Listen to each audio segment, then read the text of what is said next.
숨은 뿜봉에도 언더 1893년 늦가을 학교 망명객들을 마주한 15세기 이상향 원우도 음, 도시의 풍경 늦가을의 도쿄 스미다 강이 아마 도쿄에 있는 강인가 봐요. AI가 이렇게 스미다라고 얘기하는 거죠. 스미다 안개가 스미다 스미다 전차가 지나가는 레이스의 급격한 1893년 과거이면서 서양식 벽돌 건물 동인과 하는 그런 바다입니다. 그런 일제히 감사. 보하라. 원래 내가 한글 이름으로 만들어 달라고 했는데, 보하는 한글 이름이 아니죠. 어쨌든, 보하라는 여인이, 음, 갑신정변을 일으킨 개화당 인물 중 망명객의 한 사람 여동생인데, 일본에서 그림을 그리고 있는 예술 활동을 하고 있는 인물인데, 이 인물이 그린 조선 화 전시장에 갔다가 몽유도원도를 발견을 하게 돼요.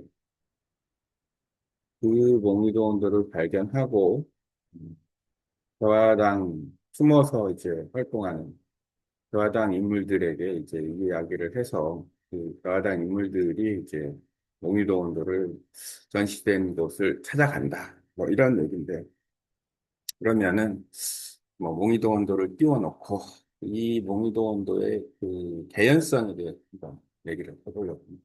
어차피 허구예요. 소설입니다. 허구인데 1893년에 몽유도 원도가 일본에 있었다라는 기록이 있었다고 합니다. 나도 뭐 읽은 거라서 확인은 해봐야 되겠다. 근데 개인적으로, 몽유도 원도는 소설적 허구를 바탕으로 얘기하는 겁니다. 일단, 그 사스마번의 시마즈 가문에서 몽유도 원도를 가지고 있었다라는 게 이제 하나의 그 자료. 이 자료를 찾아야 되는데 어떤 자료냐면 해번 치연 후 초기에 사스마 이제 원래는 현령이에요. 그러니까 이제 원래 이제 사스마 번 그 지역의 대빵은 시마즈 뭐 13대손인가 12대손 이게 이제 시마즈가 임진왜란까지가 17대, 그리고 이제 에도 막부로부터 200년간 12대 해가 총 지금 35대 이렇게 이어져요. 우리나라 족보 있듯이. 일본도 나름 명문과 족벌이 이제 형성이 되는 거죠. 시마지 가문은 지금도 건재하고 있고 아주 훌륭한 기업을 운영을 하고 있죠. 그리고 가고시마 현에서도 아주 상당한 재력을 유지하고 있고 뭐 등등 있습니다. 근데 이게 이제 그 현령치하 또 나중에는 도지사 이런 식으로 바뀌는데 현 그런 개념으로 바뀌는데 중앙에서 이제 국가의 이제 보물을 조사를 하는 작업을 해요. 그때 아마 모르긴 해도 그 가고시마 현에 보물 목록을 아마 리스트업을 했지 않을까. 그러면 그 리스트업 한 자료가 분명히 있을 것 같다라는 생각이 들어요. 그럼 왜냐하면 이거는 증발 또는 증발이 아니고 그냥 현 중앙 집권 하에 이런 거죠. 쉽게 말하면 한국이 예를 들어서 그 국립중앙박물관이 있고 문화관광부 국립중앙박물관이 있고 그 문화관광부에서 우리나라에 있는 보물을 조사를 해요. 그러면은 보물을 가진 사람 입장에서는 보물을 신고는 아니고 그 알려서 내가 이 보물을 가지고 있다라는 게 자랑거리지 숨길거리는 아니란 말이에요. 근데 예를 들어서 공주의 보물이 있어요. 그러면은 그 중앙에서 공주의 보물을 갖다가 조사를 하는 거죠. 그럼 그 보물을 조사를 리스트업을 해보니까 진짜 신기한 게 이런 게 있다. 그래 그 중에서 중요한 거는 국보. 뭐, 그 다음에는, 보물. 이런 식으로 이제 문화재 전문위원이나 이런 사람들, 예술가들이 그런 걸 조사해가지고 리스트업을 하는 거죠. 그 과정이 있었다라는 거예요. 그래서 그 과정 속에서 몽이도 온도가 갑자기 뜬금없이 나온 거죠. 짜잔하고 숨어 있다가 나왔는데, 뭐, 그거는 이제 잠깐 그런 거고. 그러다가 이제 그 시마즈 가문이, 그러니까 쉽게 말하면 패번치연 후에, 패번치연 시기에는 그 사스마번에 4만의 그 사무라이들이 있었다고 얘기를 하니까 상당히 권력이 큰 기관이었는데 그 권력이 큰 지방의 어떤 행정이 그냥 송두리째 중앙집권으로 넘어간 거죠.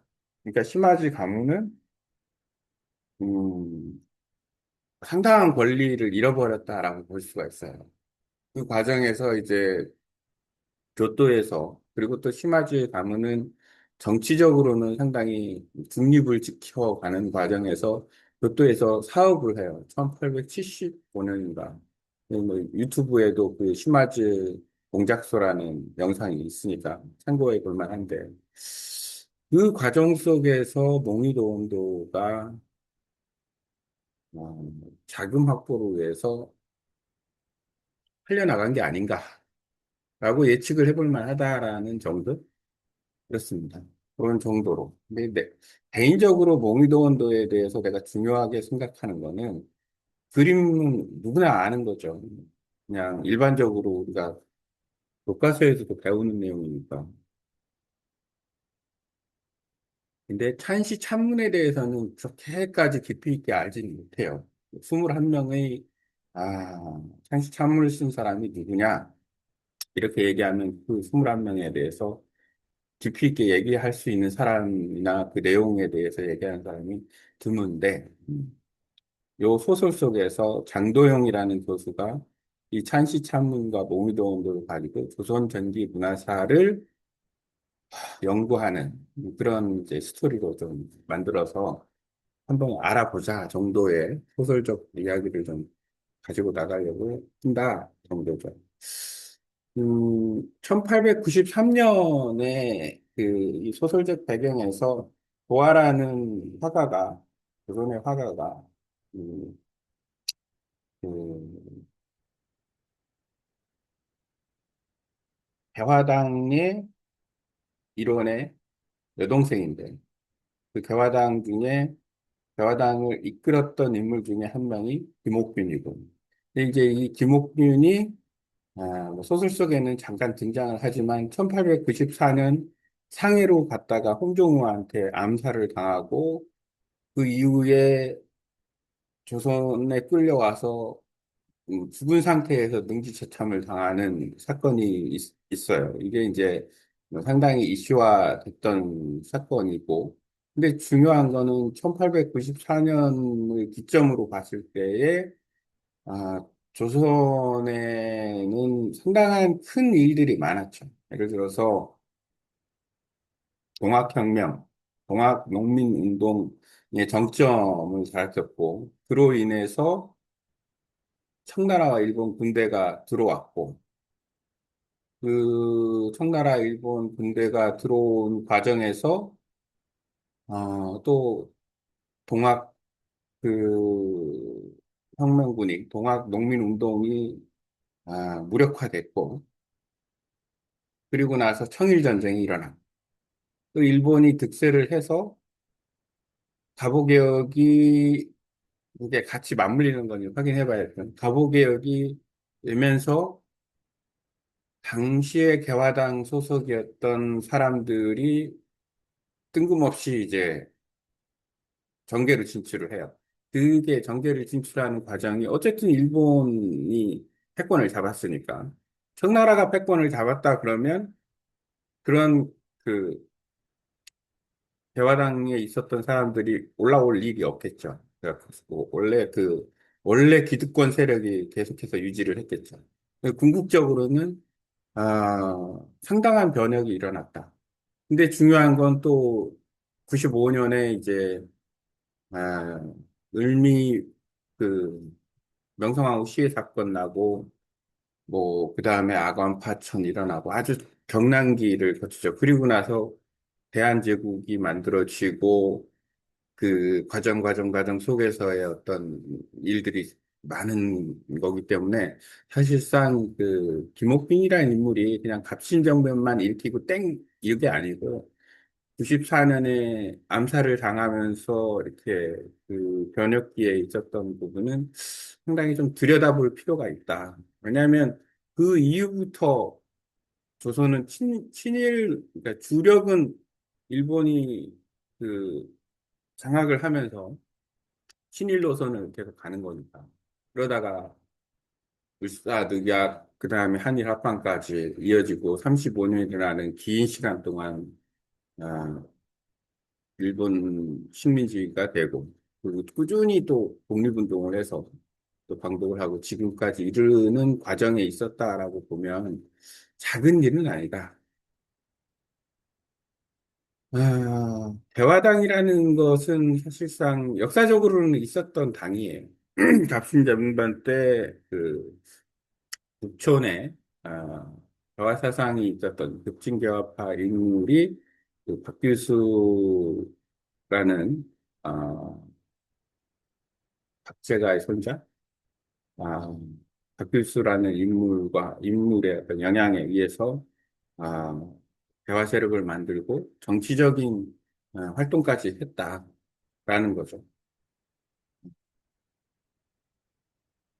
이 부분은 소설적 허구인데 이 개화당에 속해 있던 인물들이 몇몇이 보면 20세 초반에 과거 국제를 했거나 했을 정도로 한자, 일본어, 한국어, 중국어까지 했는지 모르겠지만 어쨌든 그 당시에 한자를 잘 했던 사람들이니까 이 시문을 읽고 이해하는 데는 아주 큰 문제는 없었겠죠. 뭐 자기 한글을 읽듯이 아마 했지 않았을까라는 생각이 듭니다.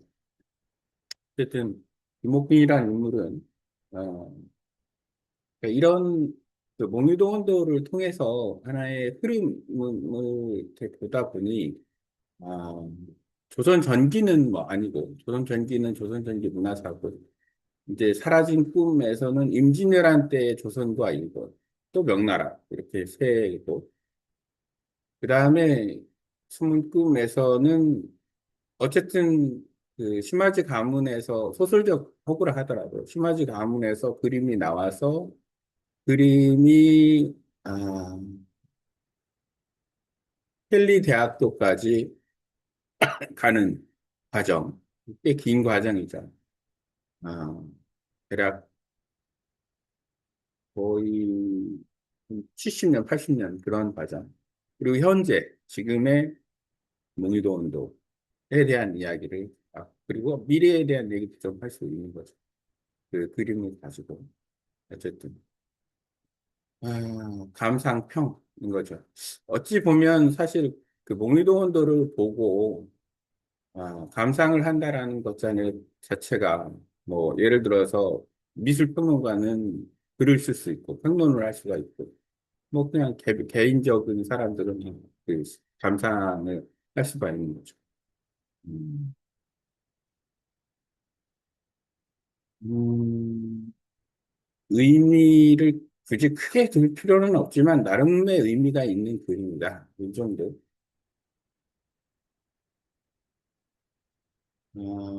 어쨌든 사실 가보 개혁을 통해서 요게 이제 93년이고 94년 어쨌든 김옥균은 눈치처참을 당하지만 이거 좋게 얘기할 필요까지는 없는데 청일전쟁에서 청나라가 지고 나서 일본이 득세를 하면서 가보개혁이 형성이 되고 그 가보개혁에 의해서 대화당 인물들이 들어오죠. 박영효, 서광옥, 서재필 이런 사람들이 들어와서 또 그 김홍집 내각을 만들고 뭐 이런 식으로 해가면서 그 과정 속에서 이 실질적으로 교육과 국방 이런 것들에 대한 어떤 것들을 좀 신경을 쓰지만 결국에는 또 무산이 되죠. 일본의 또 그 야욕에 의해서. 궁극적으로는 일본은 애시당초 그 정한론이라는 걸 바탕으로 해서 임진왜란 때 실패했으니 이제 다시 하자. 그리고 또 그동안 힘을 키우는 것도 마치 영국처럼 되고자 하는 야망이 강했던 일본이기 때문에 그 첫 스타트가 조선인 거고. 아마 내 생각에는 이런 개화당 인물들이 일본의 야욕을 제대로 읽지를 못하지 않았을까라는 생각도 해봅니다. 그거를 알았다면은, 뭐, 경계를 했겠죠, 경계. 경계를 하거나 뭐 등등. 근데 어쨌든, 어, 완전히 노란하게 되는 거죠. 기억, 예술, 미래. 시대를 증언하고 잃어버린 아름다움을 기억하는 일, 예술, 단순한 미를 넘어 울고 속에서 나아가야 할 그냥 주인 같습니다. 미래, 파라질 거라고는 다시 불러오고 사람의 마음을 연결합니다. 음, 복숭아 꽃인가요? 복화. 정미라도 보니까 무엇입니까? 도쿄의 차가운 거리에는 떠드는 망명객들 하지만 그들이 마음속에 나라를 지키려 하는 사람은 불빛이 살아났다. 그림표 복숭아꽃 쓴 바람 지켜 있었다. 마치 언젠가 다가오고 미래의 조선이 같다. 좋게 얘기하면 좋은 거고, 나쁘게 얘기하면 나쁜 거고, 이렇습니다. 하지만 역사를 좀 객관화해서 볼 필요는 있다. 냉정하게 얘기를 해야 되는데, 좋고 나쁨은 편견이 들어갈 수 있고, 객관화는 뭐 냉정한 사실만 나열하면 되는 부분이니까, 팩트가 그렇습니다.